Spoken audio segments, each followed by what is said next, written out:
Ano ba nangyari? Parang ang dami-dami na po. Last night, kanina lang. Kanina lang siya actually.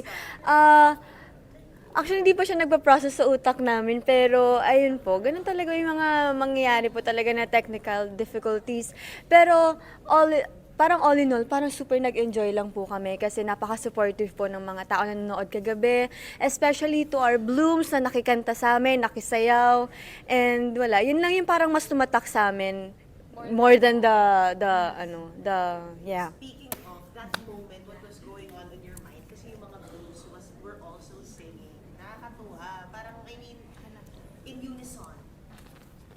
Siyempre po nung una, medyo natataranta kami deep inside. Pero di namin siyempre pinapahalata kasi parang hindi pa kami sure kung lahat ba same kami na hindi na naririnig yung music bigla. Tapos di namin alam kung ipagpapatuloy pa.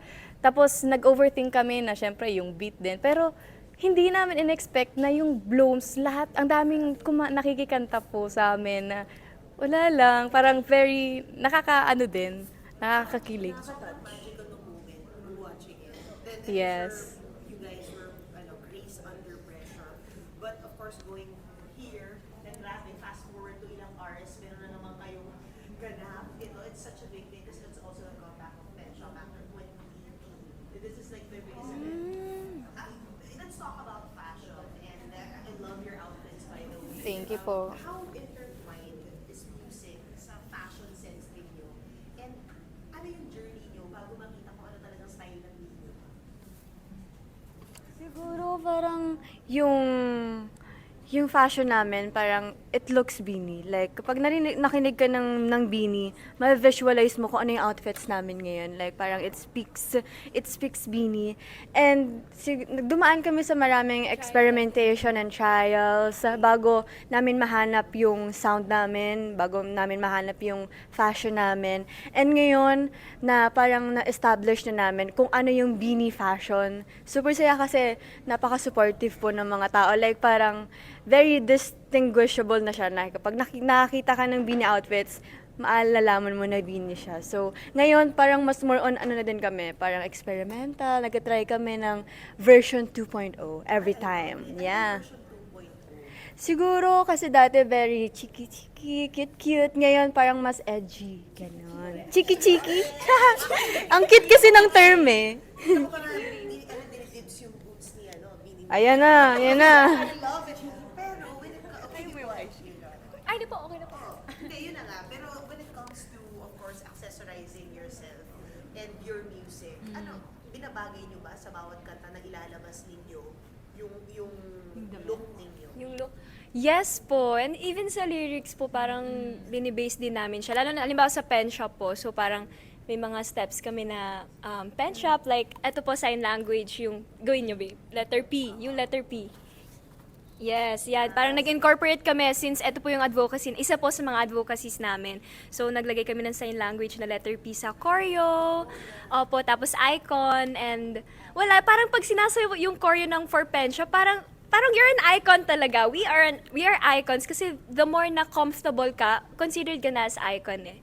Yes, and confident. And speaking of being an icon, I mean, sobrang dami yung blessings. Kahit na, I'm sure pagod na kayo. Charot.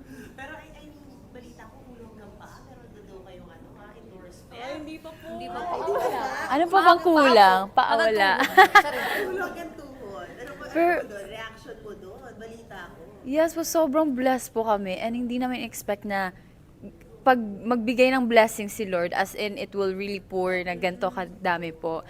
And kaya ngayon, kahit minsan parang hala, wala, may time pa ba? Pero we will make time kasi yun po, it's not every day that you get to have all these blessings, so make it count. And yun nga sinasabi din nila po, strike the iron while it's hot. So yes, we are doing the most, and kahit yun nga, may times na kaya pa ba, pero kakayanin po. Opo. Paano nyo sinasabi sa isa't isa na go? Si Ate Kulat po. Paano? Sinasabi na go. Pag medyo, di ba, minsan tao lang, di ba? Hindi ko feel today.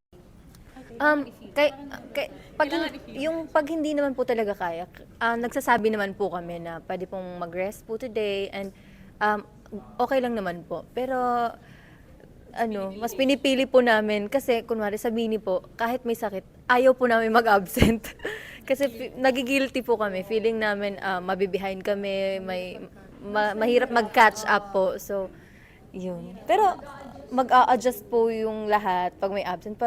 Pero considerate naman po kaming lahat, lalo po yung management. Kung may not feeling well ka talaga, kaya mo pahinga. From now, para may kanina ka nagsalita ako. Hindi na narinig ko, walang kopya. Nagre-ready na talaga kayo physically rin and health-wise. So, ano yung preparations na yun for your major concert? Right now po, pwede ba yun sabihin? Right now po, take the kami, yung stamina namin, nagja-jogging, and then nagpe-prepare na din po kami ng mga preps namin or mga pyesa namin for concert po. Mentally din, number one. Yun yung mental kasi yung physical, yung kamay na kamay yun. Slight po. Hours a day yung nilalaan nyo for 10 a.m. to 10 p.m. po. Parang joke po, no? Opo, totoo. Pero may breaks naman in between po. Uy, wag na. Alam nga naman, wala. Actually, congrats kasi nakita ko po din launch yun ng light stick. Last time yung ano nyo, reaction nyo, parang ano bang aabangan pa ng fans? Dito ba may capsule collection kayo sa major concert? Yung mga pagganun ba? Bukod sa mga merch? Ayun po, kahapon po nirelease na po namin yung mga merch po na pwedeng mabili ng Bloom sa tour po namin na nasa concerts po. And ayun po, sobrang natuwa po kami sa reaction ng Blooms kasi nagustuhan po nila, lalo na yung price. Very friendly naman po yung price na nakalaan for the merch po. And ayun, super very Beanie coded din po talaga niya kasi pwede siyang magamit sa mga concert, ganon, yung light stick, yung mga beanie, and yung mga medyas and everything po. And meron din po kaming isa sa merch po na yung beanie na parang yung half ng mapapagbentahan po, proceeds po siya sa charity po na mapipili po namin, yung mapapagbentahan. December, Christmas project Yes po, Christmas project. So sa Pasko, natrabaho din kayo? Opo. Sa New Year din po. Countdown. Yes! Mawala. Dalawa. Guys, do you wanna add to that? Or invite everyone, syempre to buy your clothes and your concert? Yes, sana po, lalo na sa mga blooms and mga casuals na wala pang merch namin like at all, we really recommend this batch kasi super affordable and quality siya. So you should buy it. And sa mga blooms, kung mag-hoard man kayo, Pen shop. wait lang, merch. Ayo, para yung give chances to others, ganon. Basta po sana po bilhin niyo po siya. Like talaga pinaghirapan siya ng management. And anong sa pen shop? The collection. Yes, and i-release na rin po namin soon yung Beanie Collection sa pen shop and we're so excited kasi talagang branding namin siya. Yeah, icon. Eh, na yung boots ba? Pen shop din yan? Pero yung ano, yung clothes. What's your favorite? What's my favorite?